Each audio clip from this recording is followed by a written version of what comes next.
Hello students, welcome back to my YouTube channel. बात करने वाले हैं आज आपके डायरेक्ट टैक्सेस का लेक्चर नंबर 8। टॉपिक चल रहा है स्कोप ऑफ टोटल इनकम। वैसे मुझे पता है बच्चों की डिमांड अब ये होगी कि सर कंप्लीट कॉन्सेप्ट क्लियर हो चुके हैं हमारे, बट मैंने बताया जितने ईयर का पेपर मेरे पास अवेलेबल है कंप्लीट कॉन्सेप्ट करा के देना मेरा काम है। मास्टर डिग्री वाले बच्चे sem third, SY BAF class sem third, TY BCom class sem 5। कौन से ईयर 2015 का क्वेश्चन आपका पिक किया गया है, थोड़ा सा भी रिविजन करते हैं ज़रा।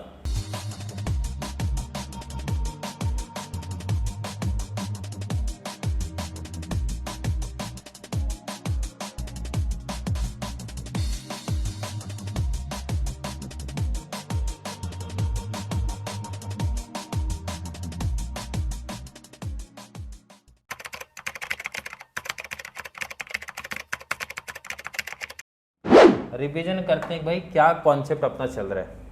कॉन्सेप्ट ये चल रहा है भाई कि अगर आपने कोई भी इनकम इंडिया में रिसीव किया तो तीनों केस में टैक्सेबल आपको दिखेगा। मीन्स तीनों में अमाउंट लिख देना आपको।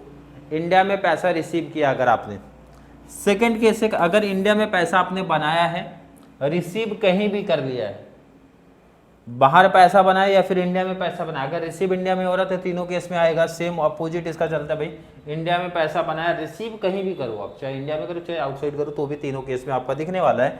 थर्ड वाले केस में बिजनेस आउटसाइड है बट कंट्रोल आपका इंडिया से हो रहा है तो दो केस में दिखेगा, ये बहुत इंपॉर्टेंट है। फोर्थ, आउटसाइड आपने कमाया और रिसीव किया तो पहले केस में दिखेगा, बाकी केस में नहीं दिखने वाला है। यही कंप्लीट कॉन्सेप्ट था और ये अगर क्लियर है तो देखो ये सम करना हमारे लिए काफ़ी आसान हो जाता है। पार्टी का नाम देके रखा मिस्टर जय। For the previous year 1890 compute his gross total income for the assessment year 1920 if he is a resident and. तो इसका कंप्लीट पहले तो हमारा काम है भाई टेबल प्रिपेयर करना। तो चलिए टेबल प्रिपेयर कर लेते हैं।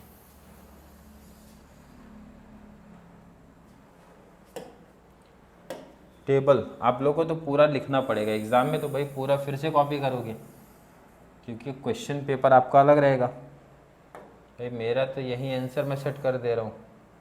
ये लीजिए, ये मेरा टेबल हो गया रेडी। दिख रहा है आपको? ये थोड़ा सा आसान काम हो जाता है मेरे लिए। क्लियर है कि नहीं? काफ़ी आसान काम।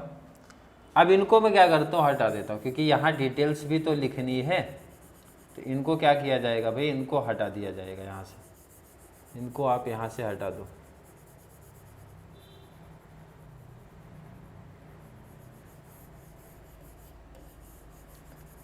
टाइम बचाना है ना भैया। नेक्स्ट पेज पे पूरा डिटेल लिखना, वीडियो की लेंथ बढ़ाना, कुछ लॉजिक नहीं है। तो मैं क्या करता हूँ, टाइम थोड़ा सा पहले बचा लेता हूँ कि भाई यहीं डिटेल्स लिख दो, सबसे बेस्ट है।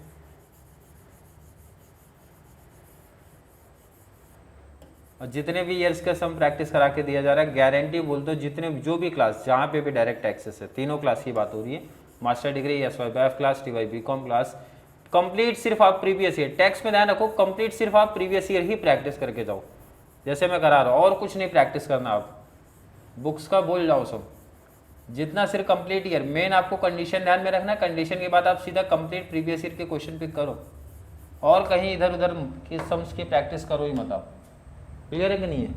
सबसे पहले पार्टी का नाम यहाँ लिखा करो भाई मिस्टर जय, और उसके बाद यहाँ लिखा करो आप असेसमेंट ईयर और यहाँ लिखो आप previous year. Previous year question में देखो क्लियर दिख रहा है 18-19 आपका प्रीवियस ईयर है। असेसमेंट ईयर भाई 1920 का है और स्टेटस इनका दिखा रहा है कि ये इंडिविजुअल है। ये सब डिटेल्स जरूर मेंशन कर दिया करो,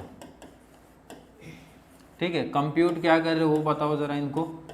ये तो क्वेश्चन ही हमें बताता है भाई क्या कंप्यूट करना है। हिज ग्रॉस टोटल इनकम क्या निकालना है भाई, कंप्यूट ग्रॉस टोटल इनकम। और यहाँ क्या लिखना है भाई, ये हटाओ resident and ordinary resident, resident and non ordinary resident, and last है आपका एनआर।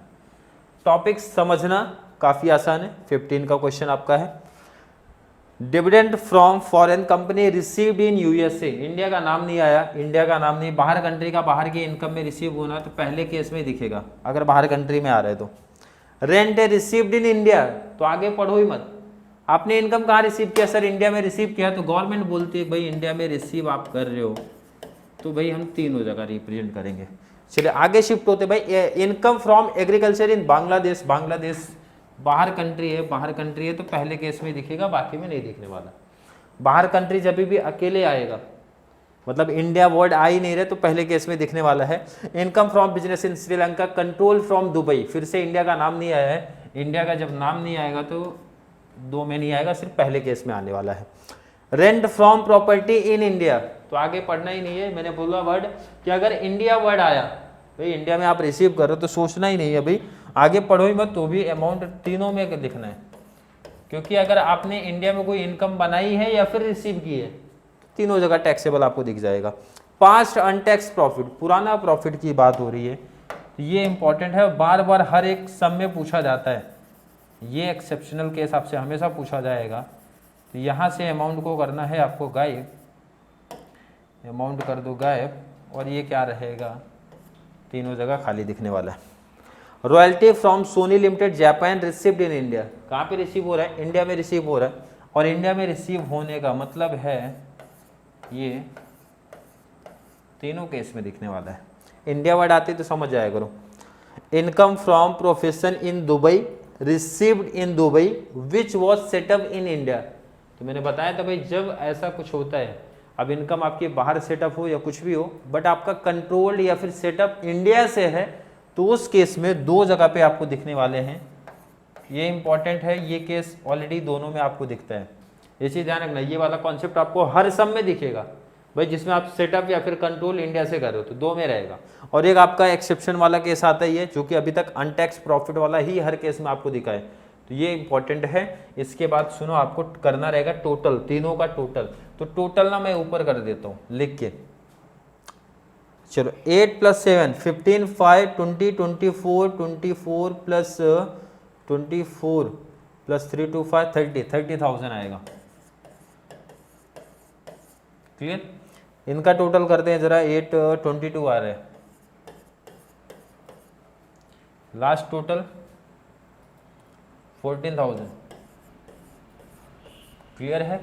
मैं टोटल पहले से ही करके रखा हूँ।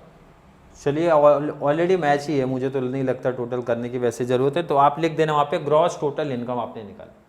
क्लियर? तो यहाँ पे इस तरीके से अगर आप सेटअप कर देते हो, कंप्लीट जितने भी नंबर का आपको आएगा ये टॉपिक, कंप्लीट फुल मार्क्स आपको मिल जाएगा आपके एग्जाम में। क्लियर है? आई होप हर एक बच्चे को कॉन्सेप्ट क्लियर है। फिर भी मैं बोलता हूँ किसी बच्चे को अभी भी कोई डाउट, कोई कन्फ्यूजन अगर क्रिएट होता है तो ज़रूर नीचे कमेंट में ऐड करो, या फिर कॉन्सेप्ट क्लियर है, वीडियो आपको थोड़ी सी भी हेल्पफुल लग रही है तो वीडियो को लाइक करना है, और ठीक से कमेंट जरा सा ऐड कर दो। और जितना ज़्यादा बेनिफिट मिलता है वीडियो का, तो एक छोटी सी डिमांड है, जितना ज़्यादा पॉसिबल हो सके चैनल का लिंक हमारे कॉमर्स सेक्शन वाले बच्चों को जरूर शेयर करो, ताकि उनको भी इस चैनल से बहुत सारा बेनिफिट्स मिल सके। तो चलिए मिलेंगे अगली क्लास में, तब तक के लिए थैंक यू सो मच।